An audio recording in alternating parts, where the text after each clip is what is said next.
Nightly Musers, followers of the pod, faithful few and hopeful many, this is Anchor by Spotify. If you haven't heard about it, it's the easiest way to make a podcast. It's the very platform that allows me to give you what I give you on the nightly. So let me explain. Anchor has tools that allow you to record and edit your podcast right from your phone or computer. And it gives you the ability to distribute your podcast on listening platforms like Spotify, Apple Podcasts, and so much more. It's everything you need to make a podcast in one place. And best of all, Anchor is totally FREE free. So here's where you come in. Download the Anchor app or go to anchor.fm to get started. That is ANCHOR.fm to get started. Thank you very much. Peace.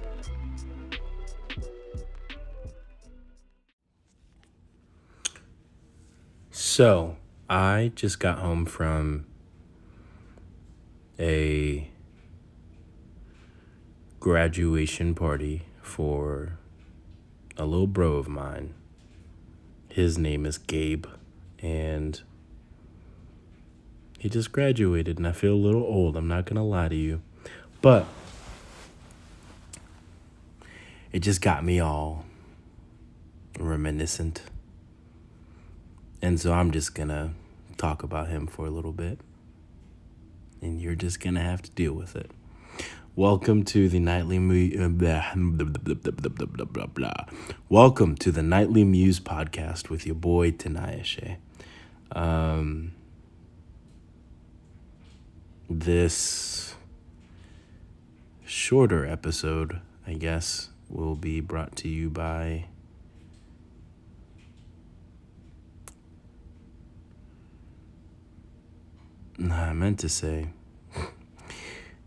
will be in honor of Gabe in honor of Gabe graduating. My goodness, I cannot talk right now. When I met Gabe, I was an intern at the church that I currently work at, and it was the second half of the summer internship, and me and him were two peas in a pod. He was a little nerd, and it was awesome, and he was into all of these things that I wasn't into, and he was way smarter than I was at that age. But he was very mature for his age, and that was something we connected with, was that he resonated with older people. That was and so it's easier with him. I felt like I've never been able to really like mesh well with people my age. It was either younger or older. And so Gabe was, he has his little brother who he kind of,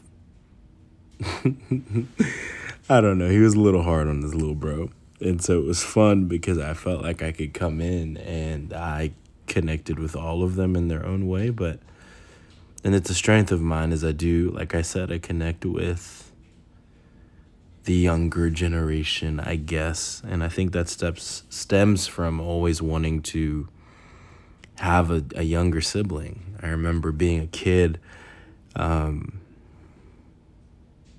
remember being in a kid. Oh my gosh, this is my second take at this, and this is at this point way worse than the first one. I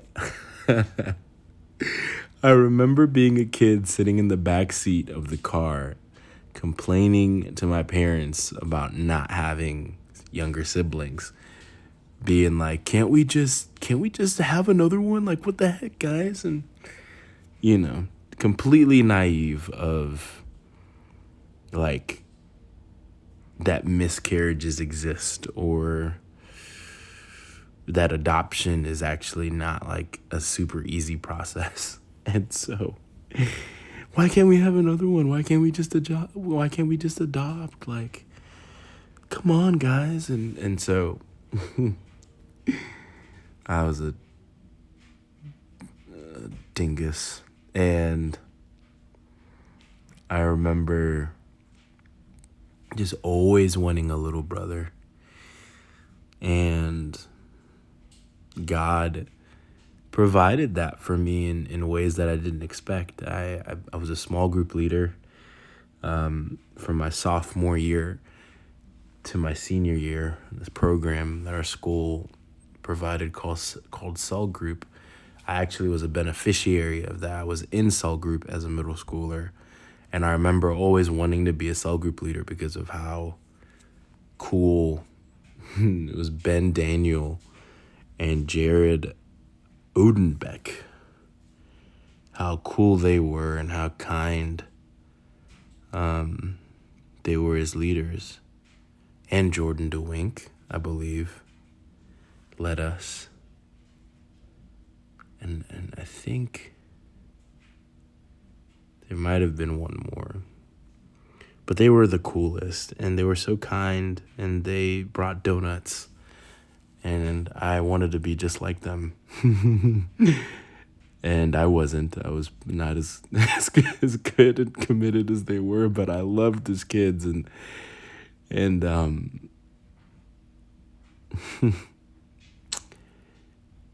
you just get to build relationships. I mean, with all of them, but some of them stick harder than others. And out of that group came my relationship with Chase and Jed, through coaching, which that'll be an episode that I can go on for hours about. But through coaching, something I never thought I would do, developed and created a relationship for somebody that I already had a relationship with as a high schooler. But his name is Jonathan, and he's going into his senior year.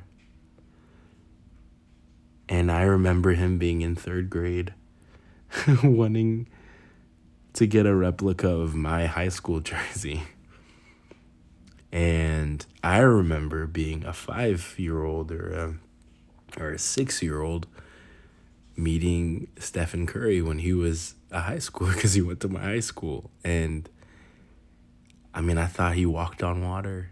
I mean, he was amazing to me. And the opportunity to, oh my gosh, I was not Stephen Curry. I was good at football, but I was not like that.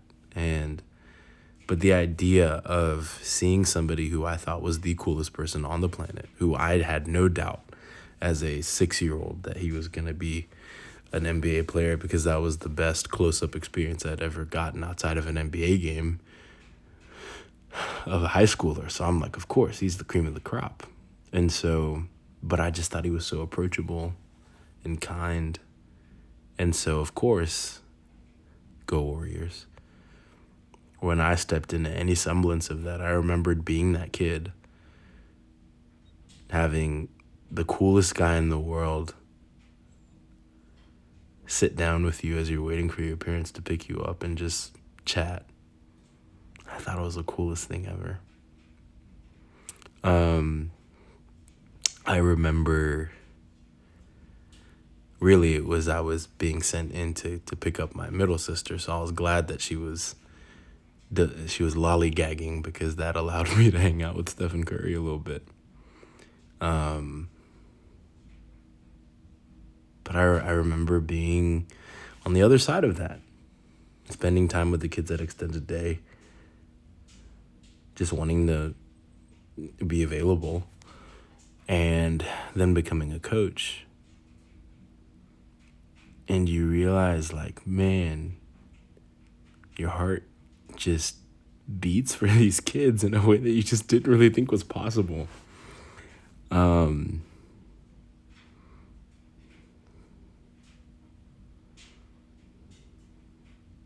then they turn into seniors. And my God, if I'm this sappy as a coach and as a guy who just got to live with somebody for a couple months, man, what am I going to be when I have kids of my own? Because that is my dream. I've wanted to be a father and a husband since I was like 3, 5, however long. That was my earliest desire. But my goodness, you go through these things and you realize, like, man, time is short.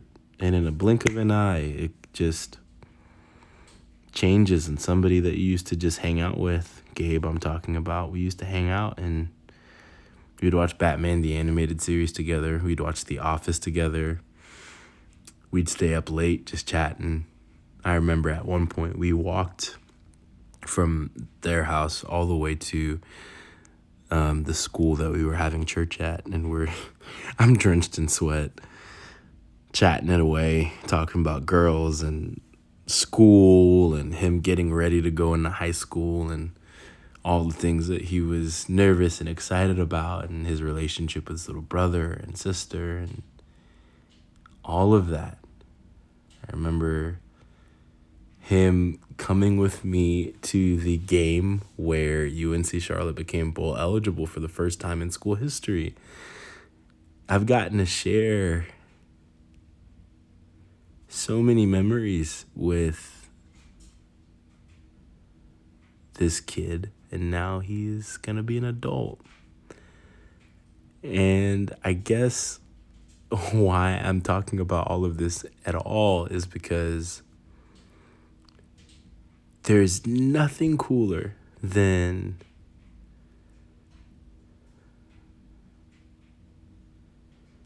getting to see somebody that you care about and that you've poured into transition from somebody you've poured into to somebody who may confide in you, to somebody that you get to walk with, confide in, and lean on as well. I know we've had an episode about accountability, and in my life, I've seen the kids that I led in cell group who reached out to me become people that I reach out to because they're adults now, and they view me not as big brother, but as brother, as friend, and we're equals. And it's so confusing, and it's humbling, and it's a little terrifying, but it's also so sweet to know that they're there for me and that they want to be with me. And I'm sensing a thread, and I know this thread, and maybe you're sensing it too, but the thing that warms my heart, the thing that softens my heart, is the ability to see those relationships change from vertical to horizontal, in the sense that I look up to some, or I not look down on in a negative way, but I am looking down to give a helping hand. And then we turn into people that are alongside, side by side, arm in arm, walking together towards something. And so, in some ways, though I wanted one little brother, God gave me tens and tens of little brothers, too many to count on my hand. Garrett, Gabe, Chase, Jed, Chi-Chi, William, Noah, Teve, Victory, and the list goes on and on and on. James, Jonathan. I have a lot of friends with the same names, different spellings, but Bo, Brad, Connor, people that were the same age as me, people who were older than me, Hayden, people who were younger than me, Jonathan, Phillip, Chase, Jed, like I mentioned, and now I've just repeated two for the first time. That was the first repeat, was Chase and Jed. But all of these people became brothers to me. Alex, Trey, and you never know what God's gonna do. And it's always so interesting that you can look at your life and see a desire that you have, and then later on see that God answered that exact prayer and gave you the desire of your heart in a way that you wouldn't expect. And I'm so thankful. Elliot, Nasher, Lily. This is the only female I mentioned, but yes, and little sisters too. Elizabeth. It's been such a blessing to see people grow, see my heart for them grow, and also see how God literally changes the dynamics of the relationships to where they level out and you become co-conspirators. You become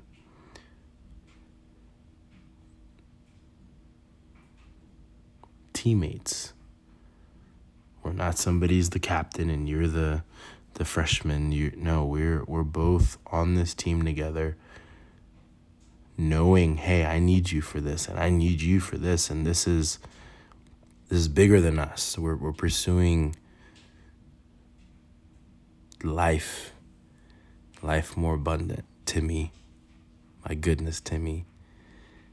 And it's a beautiful thing. And so if you don't have siblings, or if you're the odd one out, the third wheel of sorts, or in this case, the fifth wheel, know that, or if you're an only child, I guess that's the not having siblings. I said that already. Redundant. But God, keep your eyes open, because God may answer your desire in a way that you least expect. And I can say for a fact that through all of these relational threads that have been stitched over time, my life has changed for the better, and I'm so thankful. And so I've got brothers all over. I've got sisters all over. And I wouldn't have it any other way. So Gabe, congrats on graduating, and know that I love you and you're always going to be my little brother. I can't wait for the moment when Terrell, I forgot him. I'm sorry. I'm really messing up a tender moment. All these names are flooding into my brain at the same time now. But Gabe, know that you're always going to be my little brother, but I also cannot wait for how our relationship is going to change to us. I already see it starting, but to us going from little bro, big bro to just brothers that walk alongside each other. Know that you're not getting rid of me. I don't think your mom would let that happen either way. But I cannot wait, and I'm honored to be in your life. And I'm super, super excited for what is next. So I'm going to end it there. For all the brothers in my life, thank you for making that dream a reality, reminding me that I am not alone.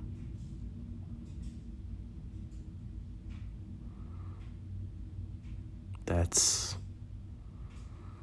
episode 7. You people take care of yourselves. Peace.